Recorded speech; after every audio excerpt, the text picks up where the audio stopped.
பசங்கள்லாம் விட்டு கொடுத்துட்றாங்களாம். அதனால தான் பிள்ளைங்களாம் மார்க் வாங்குறான். அவனுக்கு பாவம் எத்தனை முக்கியமான வேலை இருக்கோ, ஃபேஸ்புக்கில் இருக்கான், ட்விட்டரில் இருக்கான், டெய்லி ஸ்டேட்டஸ் போடணும். இத்தனை மாதிரி வேலையை விட்டுட்டு அவன் எப்படி நடுவர் அவர்களை படிப்பான்? பஸ் ஸ்டாப்பில் நிற்கணும், பொண்ணுங்க காலேஜ் முடிச்சு வச்சா வீட்டு வரைக்கும் கொண்டு போய் விடணும். அப்புறமா அடுத்த நாள் காலையில் அவங்கள கூட்டிகிட்டு வரணும். அப்பப்போ 4 பேர்கிட்ட அடி வாங்கணும். இதெல்லாம் தான் அவங்க முக்கியமான வேலை. நடுவர் அவர்களே, இல்லாள் என்று பெண்களை ஏன் சொல்லுகிறோம்? இல்லாள் என்றால் இல்லத்தை ஆள்பவள், அதனாலே அவள் இல்லாள்.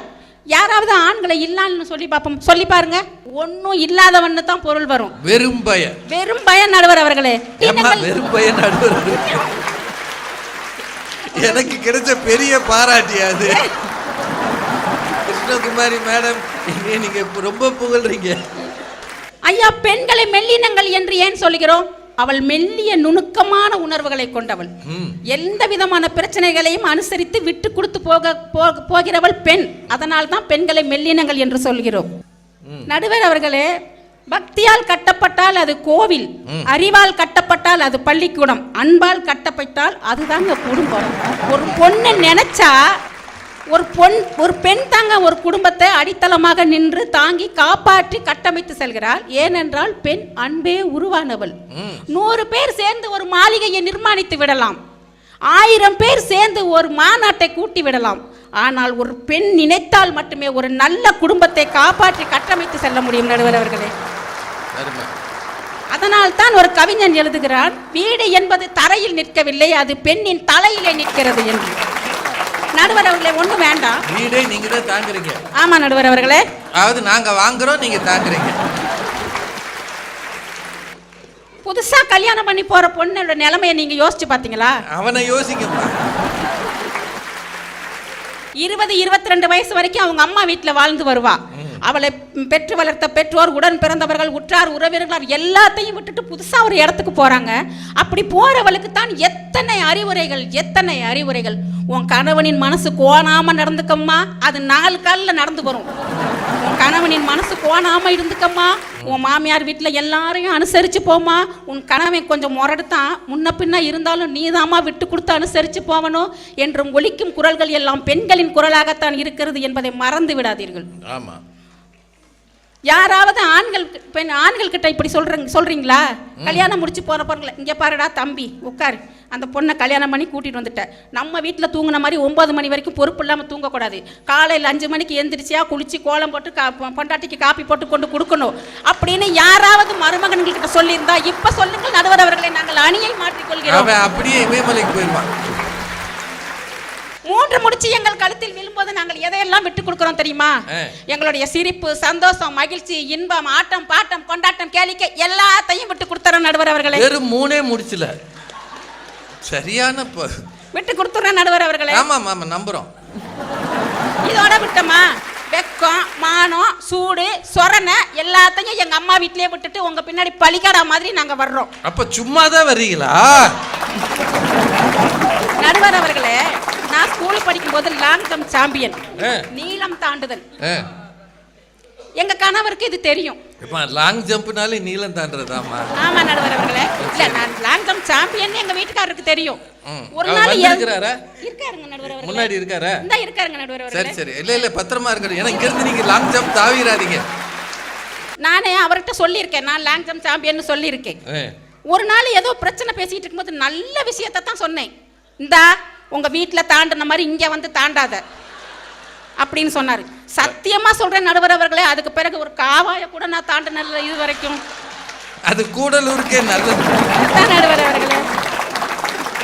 நடுவர் அவர்களே, கல்யாணம் வரைக்கும் என்னுடைய குலதெய்வமாக இருந்த என்னுடைய அங்காள பரமேஸ்வரி நான் கல்யாணம் முடிஞ்ச பிறகு முண்டக்கண்ணி அம்மனா மாறி போனாங்க.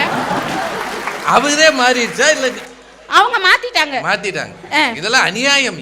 நான் என்ன செய்யணும்? அம்மா தாயே அங்காள பரமேஸ்வரி நீதாம்மா என்னைய காப்பாற்றணும்னு சொல்லிட்டு அவர் பின்னாடி பலிகடா மாதிரி போயிட்டேன். அலுவலகம் செல்லும் பெண்களை எடுத்துக்கொள்ளுங்கள் நடுவர் அவர்களே. எத்தனை பெரிய பொறுப்பு வகித்தாலும், எவ்வளவு சம்பளம் வாங்கினாலும், எத்தனை வேலை சுமை இருந்தாலும், அந்த பெண்ணு வீட்டுக்குள்ள நுழையும் போது அந்த குடும்ப தலைவியா அந்த பிள்ளைங்களுக்கு அம்மாவை தான் நுழைவா. குழந்தைங்களுக்கு பாடம் சொல்லி கொடுப்பா வீட்டு வேலையெல்லாம் முடிச்சுட்டு. ஆனா இந்த ஆண்கள் அப்படி இல்லை. வெளியில அவர் ஆபீசர்னா வீட்டுக்குள்ளேயும் அவர் மிட்டுக்கான ஆபீசராகவே இருப்பாரு. குழந்தைங்க கிட்ட சிரிப்பே வராது. அன்னைக்கு அப்புறம் தான் எங்க பையன் 4ஆம் கிளாஸ் படிக்கிற நடுவர் அவர்களே வீட்டுக்குள்ள ஓடி வந்தான். போச்சு போச்சு எல்லாமே போச்சு, என் மான மரியாதை போச்சு, என் ஃபியூச்சரே போச்சுனா. ஃபியூச்சரை போற அளவுக்கு இப்ப என்னடா நடந்து போச்சு? கடைசியில இவர் தான் எங்க அப்பான்னு எங்க ஸ்கூல்ல எல்லாருக்கும் தெரிஞ்சு போச்சு. அவர் கடைசியில உங்க அப்பா இல்லடா, ஆரம்பத்துல இருந்தே அவர் தான் உனக்கு அப்பா. நான் சொன்னேன் நடுவர் அவர்களே. இதுக்கு நான் என்னத்த சொல்றது? அதுக்கு அவன் என்ன சொன்ன தெரியுமா? போம்மா, என்னை சமாதானப்படுத்துறதே உங்களுக்கு வேலையா போச்சு.